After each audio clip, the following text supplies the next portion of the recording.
Siapa di antara kalian yang kebingungan ketika kalian menjadi obesitas? Mengapa tubuhku jadi gemuk gini ya? Bajumu dulu tak begini, tapi kini tak cukup lagi. Apa yang menyebabkan? Nah, opini saya Dr. Roy kali ini akan menjawab pertanyaan itu ya. Mengapa kamu mengalami obesitas? Penyebab obesitas itu bisa dipastikan adalah konsumsi karbohidrat yang tinggi, bukan konsumsi lemak yang tinggi. Ya, memang bisa saja konsumsi lemak tinggi, tapi harus disertai dengan konsumsi karbohidrat yang tinggi. Ya? Loh, kok bisa? Ya, ketika kamu konsumsi lemak tinggi tanpa karbohidrat yang tinggi, maka akan terjadi pembakaran lemak di dalam tubuhmu. Itu yang disebut sebagai ketosis. Masih bingung? Oke. Kalau masih bingung, coba kamu cek di tayangan saya mengenai ketosis. Ya. Nah, ketika kamu makan lemak tinggi, disertai dengan karbohidrat yang tinggi juga, terjadilah obesitas. Jadi, bisa disimpulkan penyebab obesitas itu adalah karbohidrat yang tinggi. Ya, tanpa disadari sekarang ini kita makan karbohidrat dengan jumlah yang sangat luar biasa banyaknya. Ya, siapa di antara kamu yang makan nasi dicampur dengan mie? Ayo, ngaku ya.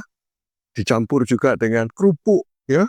Kerupuk itu enak sekali. Orang Indonesia kalau tanpa kerupuk rasanya kurang kriuk, kurang enak.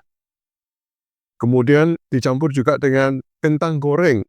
Kalau di Amerika, French fries itu sebagai sumber karbohidratnya, tapi di Indonesia, makanan cepat saji itu disajikan, nasi juga disajikan, kentang goreng juga disajikan. Nah, kentang itu adalah karbohidrat, nasi adalah karbohidrat juga, tumbuk-tumbuk jadinya ya, karbohidratnya sangat tinggi.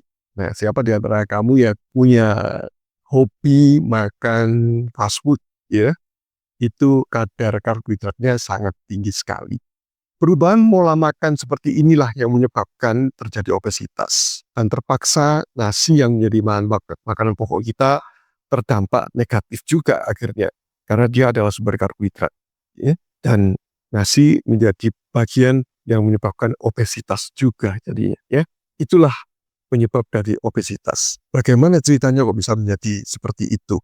Nah, kalau kamu makan karbohidrat, maka karbohidrat itu akan diubah di dalam tubuh ini menjadi gula darah. Meskipun karbohidrat itu tidak terasa manis, ya, nasi kan nggak manis, ya, tapi begitu masuk ke dalam tubuh ini akan diubah menjadi gula. Masa sih nasi itu manis?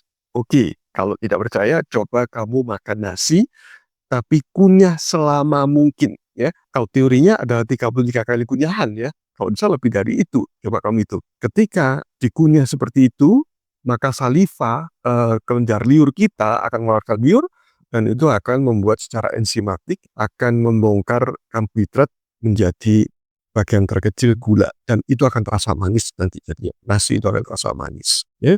Jadi semua karbohidrat itu akan diubah menjadi gula di dalam tubuh ini. Dan gula itu adalah sumber energi yang instan yang disukai oleh tubuh untuk bergerak. Ya.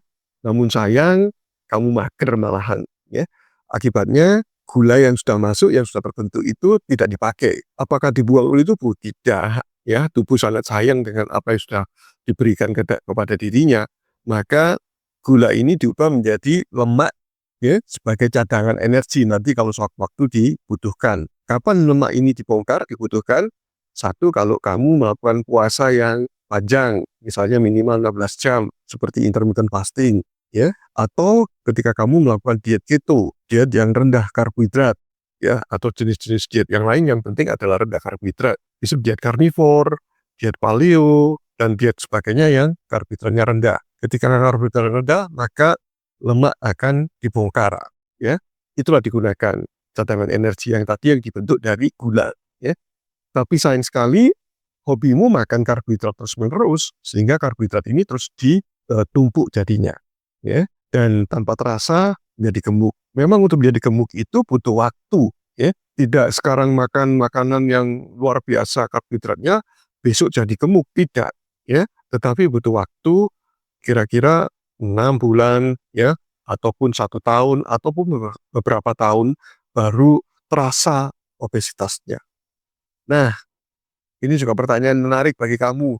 Bagi orang yang obesitas, Pertanyaan dari saya ini pasti sulit dijawab, ya. Sejak kapan kamu mengalami obesitas? Tolong sebutkan di kolom komentar tanggal, bulan, dan tahunnya. Ada yang bisa? Sebutkan ya di situ ya. Lengkap ya, tanggal, bulan, dan tahun. Itulah saya mengalami obesitas. Sebutkan. Mulai kapan? Pasti Anda akan mendapatkan kesulitan untuk menyebutkan bulan ataupun tanggal bahkan. Sangat sulit sekali. Ya. Tahunnya pun juga mungkin lupa sejak kapan saya gemuk ini ya. Dan kecuali kalau orang lain yang mengatakannya, kamu kok gemuk sekarang baru sadar bahwa mengalami obesitas. Ya. Atau ketika lingkar dari celana itu kok semakin jadi ya itu baru merasa obesitas. Kembali lagi pada cerita yang tadi, ketika diubah menjadi lemak, ditumpuklah lemak itu di bawah kulit. Pertama di bawah kulit, ya memang letak lemak yang normal penumpukannya di bawah kulit, di pipi, di leher, di lengan, ya, di dada, kemudian di bokong, di paha, di kaki bahkan. Karena itu kakimu tanpa terasa ukuran sepatu kok sesek sekarang ya. Jadi ya, ini makin lama makin sesak, makin tidak nyaman sepatu itu karena ada penumpukan lemak di bawah kulit, di bagian kaki, di telapak kaki. Ya, itu yang normal sebenarnya.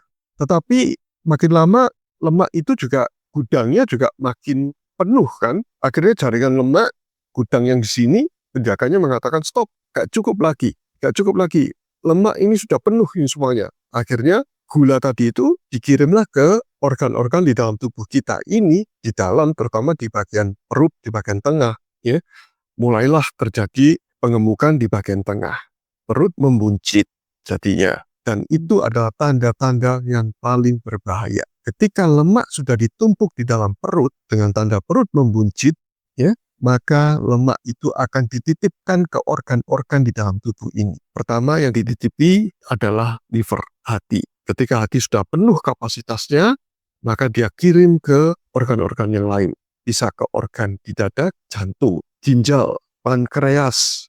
Ya, semua di usus pun juga bisa dititipi lemak itu. Dan ketika organ-organ itu dititipi lemak, maka organ itu tidak berfungsi dengan baik. Dan lemak-lemak yang ditimbun di perut itu akan mengeluarkan zat-zat beracun, ya, yang berbahaya, yang menimbulkan keradangan di dalam tubuh ini. Dan keradangannya itu tidak dirasakan oleh tubuh kita. Dan baru tahu dampak dari lemak di dalam tubuh ini adalah tekanan darah mulai naik, gula darah mulai naik, ya.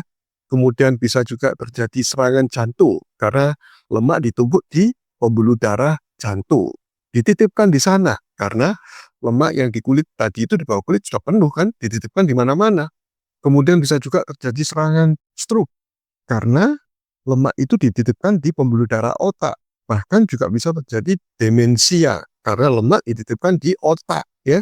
Alzheimer itu lemak dititipkan di otak jadinya. Meskipun otak sendiri adalah banyak lemaknya, tapi ketika overload lemak juga menimbulkan penyakit-penyakit otak. Itulah akibatnya. Kegemukannya di dalam justru yang berbahaya. Ketika gemuknya melebar begitu itu, tubuh masih bisa kompensasi, itu masih relatif aman, meskipun tidak aman-aman benar ya. Tapi begitu lemak ada di dalam organ-organ di dalam tubuh, itulah berbahayanya. Ya. Repotnya berbahaya sekali adalah orang Indonesia punya keterbatasan dalam menyimpan lemak di bawah kulit. Berbeda dengan orang Amerika, orang Eropa yang bisa gemuk sampai 600 kilo, ya. Yang luar biasa gemuknya. Orang Indonesia sangat jarang bisa mengemuk seperti itu. Karena keterbatasan itu, maka lebih banyak lemak ditimbun di dalam organ-organ di dalam yang tidak kelihatan. Dan itu sangat berbahaya sekali. Karena itu, kamu harus hati-hati ketika mengalami obesitas. Lalu bagaimana solusinya? Solusinya adalah pola hidup ketofastosis. Kalau saya cerita mengenai ketofastosis, maka video ini bisa lama sekali. Karena itu, kamu bisa simak pada tayangan saya mengenai bagaimana pola hidup ketofastosis itu. Linknya saya cantumkan di bawah ini ya, supaya kamu bisa klik di situ. Demikian tayangan kali ini. Bila tayangan ini bermanfaat bagi Anda, kamu bisa bagikan kepada yang lainnya, ya, supaya yang lain juga sadar bahwa obesitas itu berbahaya dan bagaimana cara mengatasinya, ketofastosis. Ya, terima kasih sudah menyaksikannya. Jangan lupa subscribe agar channel ini terus berkembang dan terus bersemangat untuk mengedukasi banyak orang tentang pola hidup yang baik. Jaga kesehatan senantiasa, stay healthy. Sampai jumpa pada tayangan selanjutnya. Salam sehat dari saya, Dr. Oli.